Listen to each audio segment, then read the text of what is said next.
Salam, shalom à tous et à toutes, que la paix et la bénédiction de l'orgueilleux soient avec vous. Alhamdulillah, toute la louange est réservée à l'intemporo-spatial. Comme je l'ai toujours dit, je le dis et je le répète.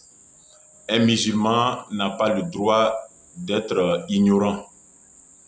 Je l'ai aussi dit, il ne s'agit pas seulement de nos jours d'écouter, mais il faut vérifier, il faut analyser. Ne soyez pas comme des animaux de nos jours.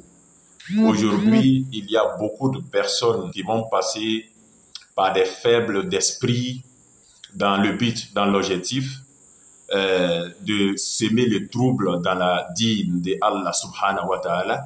Et ceci me rappelle une histoire qu'on nous racontait depuis le bas âge. Il y avait un jeune élève qui était, comment on appelle, à l'école coranique, dont le maître en avait marre déjà parce que le petit avait du mal à assimiler les cours. Ça n'allait pas, on avance, on a l'impression que le petit, il est en train de régresser, ça ne va pas, ça ne va pas. Jusqu'au jour où le maître convoqua son papa. Donc le père a été convoqué, le père est venu. On a expliqué le problème au père. Et le père, déjà angoissé, disait, mais comment ça? Donc, le maître, le moualim même était là. Le moualim dit, bon, ok, nous allons essayer de faire une expérience devant vous-même. Ils ont demandé au petit enfant de donner le nom d'un seul prophète. Et c'est là que le petit dit, Pharaon. Le père, entendant cela, il dit, Radiallahu anhu, c'est-à-dire Kala l'agri.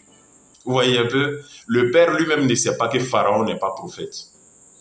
L'enfant aussi ne sait pas que Pharaon n'est pas prophète. Donc, le maître était déjà dépassé parce qu'il accusait seulement que le petit, déjà le vieux aussi, ça ne va pas. Donc, voici ce que moi je vous dis. Il faut, aujourd'hui, il n'y a plus d'excuses. Voilà, mon papa ne m'a pas mis à l'école.